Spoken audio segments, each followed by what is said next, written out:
They say some stories aren't told loud, just passed in whispers across old saloons, murmured with a shake of the head or a sip of whiskey. This one belongs to Red Hollow, a speck of grit clinging to the dry underbelly of the American frontier, where canyons split the earth and cattle trails wound like scars across the land. It was a hard place, not just on boots and bones, but on the soul. Beyond the wooden bones of town sat the Thatcher Ranch, proud and gleaming under the sun, like a silver coin. From the outside, it looked like something to envy: whitewashed fences, fat cattle, a wide porch that wrapped around the house like a ribbon. But even coins have rust in the cracks, and no one knew that better than the girl in the barn. Millie was her name, though no one ever said it out loud anymore. She was a slip of a thing, hair like mouse fur, too thin for her age, and eyes that had stopped looking people in the face. She moved quiet, like she was afraid to be seen, and when she wasn't hauling water or scrubbing boots, she slept in the straw beside the cows. Ruth Thatcher said it kept her humble. Doyle Thatcher said nothing at all. Doyle ran the ranch with a firm hand and a pearl-handled revolver. To town folk, he was a gentleman, paid his debts, attended church, even shook hands with the sheriff on Sundays. But behind closed doors, his voice dropped like a lash, and his smile vanished into a thin line. Ruth, his sister, wore scripture like armor and used it like a blade. She claimed the girl had the devil in her, and each bruise was a lesson in salvation. Only Toby, the mute stable boy, showed her kindness. He couldn't speak, but his hands told stories in the way he left her crusts of bread or folded blankets when the nights turned cruel. They never exchanged words, but in silence, they understood each other better than most do with tongues. Millie didn't remember much before the ranch, just flames, screams, and the smell of blood-soaked dust. Folks said Doyle found her near a burned wagon, took her in out of mercy. Others whispered he bought her for cheap from men who traded in more than just cattle. Either way, no lawman ever came asking, and no preacher asked questions. She learned early to keep her head low, her mouth shut, and her hopes small. Then came the man on the roan horse. He rode into Red Hollow with dust on his coat and the limp of someone who'd been hurt too many times to care anymore. His face was carved from stone, creased, weathered, with eyes that had seen farther than most men dared look. He gave his name as Jonas and spoke only when it mattered. Paid for 2 rooms at the saloon, but used only one. Never played cards, never drank more than 1 glass, and watched everything like he was measuring sin. He drifted to the ranch soon after. Said he'd work for coin in silence, and Doyle, always needing hands and never one to ask questions, hired him. He worked slow, but sure, fixing hinges, breaking colts, sweeping the yard like he meant to clean more than just dirt. Millie noticed him the first morning he came. Not because he stared, he never did, but because he didn't look away when she passed. Most men turned their heads, unsure what to do with the thin, dirty girl in the barn. But Jonas's eyes held still. Not cold, not pitying, just still. Days stretched out, same as always. Ruth preaching, Doyle barking, Millie carrying buckets that bent her spine. But now she felt eyes on her, not like claws, but like shade on a burning day. Protective, waiting. One evening, the wind whipped mean across the canyon, rattling the barn doors and spooking the cattle. Millie curled up close to an old heifer, wrapping her thin shawl around her knees. She'd taken a beating that morning. Ruth had found a cracked plate and blamed her, and every breath hurt. She tried not to cry. Tears only made the straw sting. The barn door creaked. She tensed, thinking it was Ruth again, come to accuse her of sloth or sin. But the steps were slow, heavy, dragging just a little on the left. She knew that gate now. Jonas stepped into the lantern glow, hat in hand. He looked down at her, not with surprise, but quiet understanding, as if he'd expected to find her there all along. She tried to sit up straighter. "I was just resting, sir. Don't lie," he said gently, voice like worn leather. "You've been sleeping in the straw, haven't you?" Her lips trembled, but she said nothing. What could she say? Jonas knelt beside her, his knees cracking as he lowered himself. He smelled like cedar and saddle oil. The light caught the edge of a scar along his jaw, half hidden under whiskers. No one should live like this, he muttered, more to himself than her. She blinked. It's better than nothing, is it? He looked her in the eyes then, deep and steady. You ain't cattle, girl. You ain't some beast to be penned and kicked. She shook her head, not because she disagreed, but because it hurt to want that to be true. He stood, holding out a rough, calloused hand. Come on, he said. You're not sleeping in here tonight. Millie stared, not moving. I ain't gonna hurt you. I ain't gonna take nothing. But I got a bed, and you're talking it. Her voice came out as a whisper. Why? 'Cause sometimes, he said, a man's gotta remember what he's still good for. Outside, the wind had died down. The moon hung heavy over Red Hollow, casting silver over the land like a promise. Inside that barn, something shifted, a tether snapped, a thread of fear unwound. Millie placed her small hand in his, and the straw didn't cling to her dress as much when she stood. For the first time in years, she walked out of the barn not behind someone, not below someone, but beside someone. And in that moment, the dirt didn't feel so heavy. The days that followed felt softer somehow, as if the sun didn't beat down so harshly and the dust didn't cling so heavy. Millie still worked, hauling water, mending fences, scraping the bottom of cooking pots. But there was something different in her now. A flicker in her chest. A question. Maybe even the start of a reason to keep breathing. Jonas never said much. He didn't have to. Each morning, there was a clean cloth folded beside the well, soaked in cool water for her bruises. A stub of soap hidden beneath a haystack. Half a biscuit wrapped in wax paper. Small mercies, tucked away like secrets, but louder than any sermon Ruth could ever howl. At night, when the house went silent and the coyotes began to sing, Jonas sat with her outside the barn. They didn't light fires, too risky, but he told stories low and slow, like a man trying to recall what it meant to have a voice. There was a town once, he began, eyes fixed on the starlit ridge, built on bones and whiskey, called Iron River. I rode in when I was younger than you, wearing a tin star too heavy for my coat. Thought I could fix it. Did you? She asked. He didn't answer, just reached for his flask and took a slow sip. Some nights, he spoke of men who traded their brothers for silver, or of women who killed to protect children not their own. Stories soaked in blood and dust. Legends. Warnings. Ghosts that still clung to the canyons. Millie listened, never interrupting, and in that silence, she began to remember. One night, as the moon hung low and red like a bloodshot eye, she pulled something from beneath her ragged shawl. A whisper of cloth. I used to have a necklace, she said. A locket. My mama gave it to me. Jonas glanced sideways, eyes narrowing just enough to show he was listening. She had it on before the fire. I remember holding it, tight as I could. Then I woke up in Doyle's wagon. Her voice trembled. He took it, said it was worth more than I was.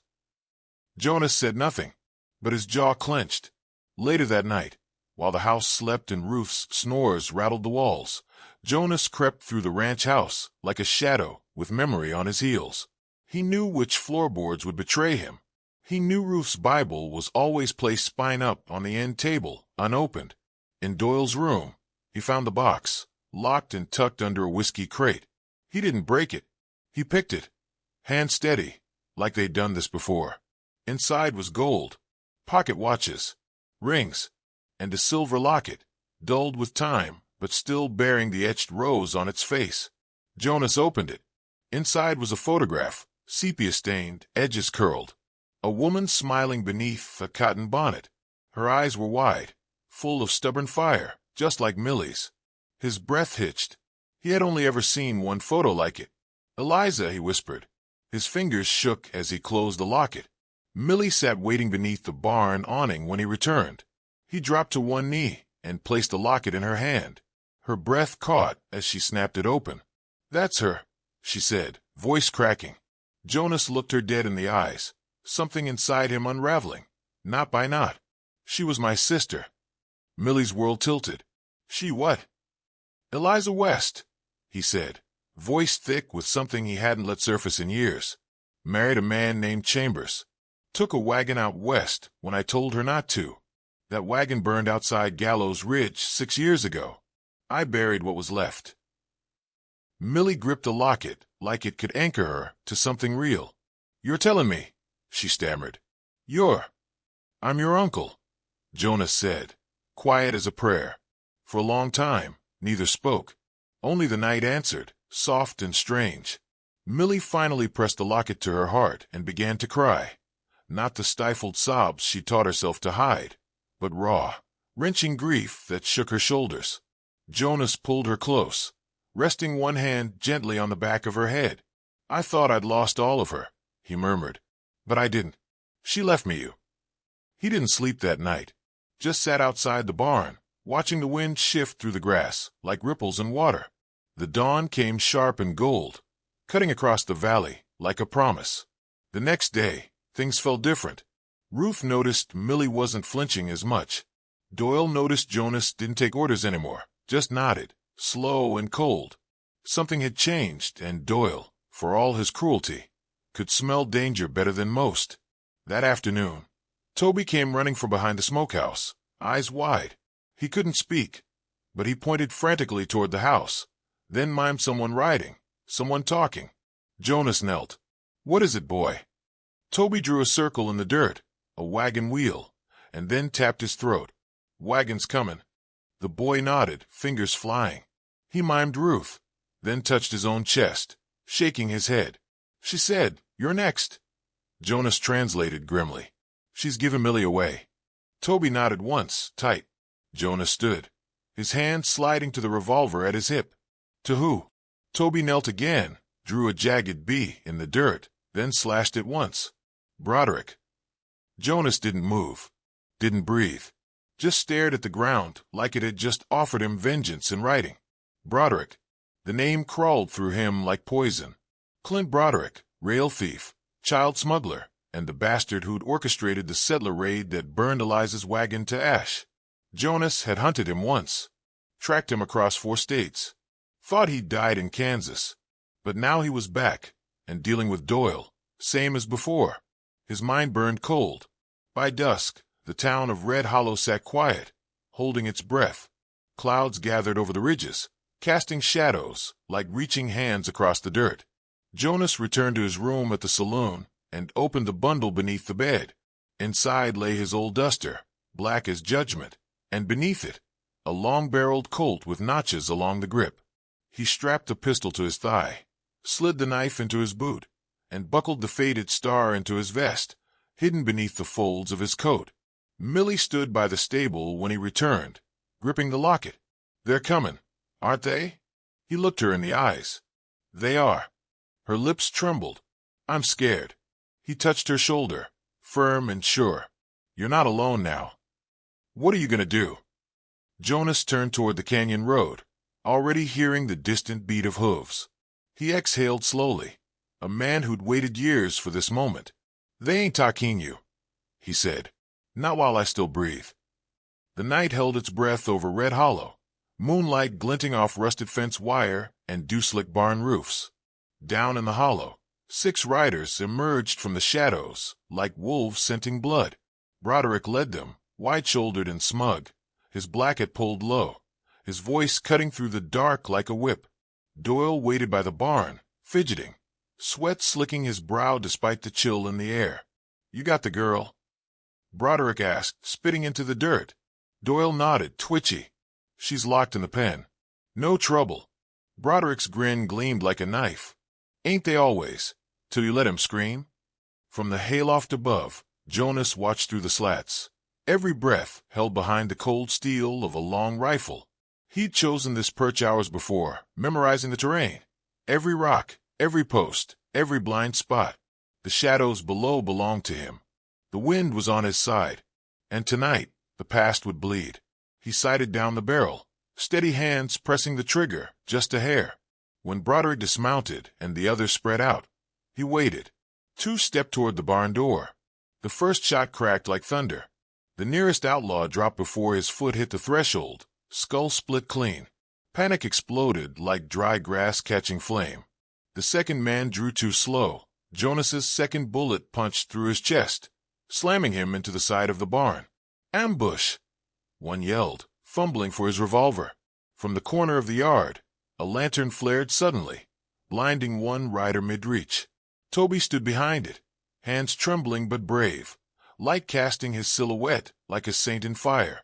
Jonas moved again, dropping low, sliding across the beam, angling for the next shot. Another rider fell with a scream, legs shattered. Gunfire erupted, wild and desperate. Bullets ricocheted off wood and stone. Ruth screamed from the house. Millie, crouched in the stall where Doyle had locked her, pressed her back against the boards and prayed with clenched teeth. Broderick roared, voice full of fury and disbelief. "It's him. He's alive." Doyle bolted like a spooked rabbit, clutching a pistol he barely knew how to use. He ran for the corral, past the bodies, past the hell he helped summon. Jonas dropped from the loft in a thud of boots and leather, the long rifle discarded. His Colt glinted as he chased through the dust and moonlight. They crossed the corral, hoof prints and mud grabbing at Doyle's heels. He tripped, scrambled up, kept running. Jonas caught him by the collar and slammed him against the gate. "You sold her," Jonas growled. "Like chattel. Like meat." Doyle's eyes were wide, glazed. "It wasn't just me. There were others, rich Mantown folk." Jonas shoved the barrel of his revolver under Doyle's jaw. "You trafficked children. You killed my sister. Say it." "I didn't kill," Doyle gasped. "It was Broderick. He set the raid. I just collected what was left." Jonas's hand trembled once, then stilled. "That's all I needed." Behind them, from the barn, a new scream split the air. Not fear. Rage. Ruth had found a branding iron in the hearth. Hot, hissing, glowing red. She stalked toward the barn like a specter, eyes blazing with warped righteousness. "You'll burn for your sins, you filthy girl," she shrieked. Millie stumbled back, her small hands grappling for anything, a bucket, a board, a rock. The pitchfork found her first. As Ruth lunged, Millie turned and drove the fork forward with all the strength pain and memory had given her. It struck Ruth square in the shoulder, sending her spinning to the ground with a howl. The iron hissed uselessly in the dirt. Millie stood over her, chest heaving, arms shaking. "You're not God, and I ain't your sin." Outside, the final rider tried to flee, but Toby threw down the lantern and Jonas's bullet caught him square between the shoulders. And then, only one man remained. Broderick stepped from behind the stable, dusting his coat like he was late for supper. He walked slow, confident, death trailing him like a dog. "Well, hell," he drawled. "Jonah West. Thought the canyon swallowed you whole." Jonas turned, gun raised, every muscle taut. "Didn't take." Broderick laughed. "You crawled out of the grave just to die again." The air stilled. The cicadas hushed. Even the wind leaned in to watch. They stood 10 paces apart, hands inches from the bone-gripped hilts at their sides. Broderick moved first, but not fast enough. Jonas's revolver barked once. The bullet struck center chest. Broderick staggered, confusion painting his face, then collapsed like a felled tree. Silence settled over the ranch like snowfall. Jonas holstered his weapon, walked to the body, and kicked the pistol from Broderick's hand. Toby and Millie emerged from the barn. She was shaking, covered in ash and blood, but her spine was straight. The townsfolk began arriving, roused by the noise. Men with lanterns, women clutching shawls. The sheriff stumbled up last, half-dressed, eyes wide. "What in God's name?" Jonas reached into his coat and pulled something out, tarnished, dented, but still shining beneath the grime. A star. The sheriff's jaw dropped. "Marshal West." "Used to be," Jonas said. "You, my God, we thought." "I let you think that." Jonas turned to Ruth and Doyle, both bound now, pale and whimpering. "You'll take them," he said. "Get word to the judge in Santa Mora. And dig deep. This filth didn't rot alone." The sheriff nodded, wordless. Jonas didn't wait for thanks. He looked at Millie, who stood barefoot and proud in the blood-soaked dirt. She took his hand. Weeks passed. A cabin rose on the ridge above Red Hollow, simple but strong. The roof didn't leak. The bed inside was hand-carved from pine. A quilt stitched by Millie's own fingers lay over it, the locket resting on the nightstand beside a kerosene lamp. Jonah spent his days carving fence posts and his nights watching the sky. He didn't speak much, but his presence filled the space between words.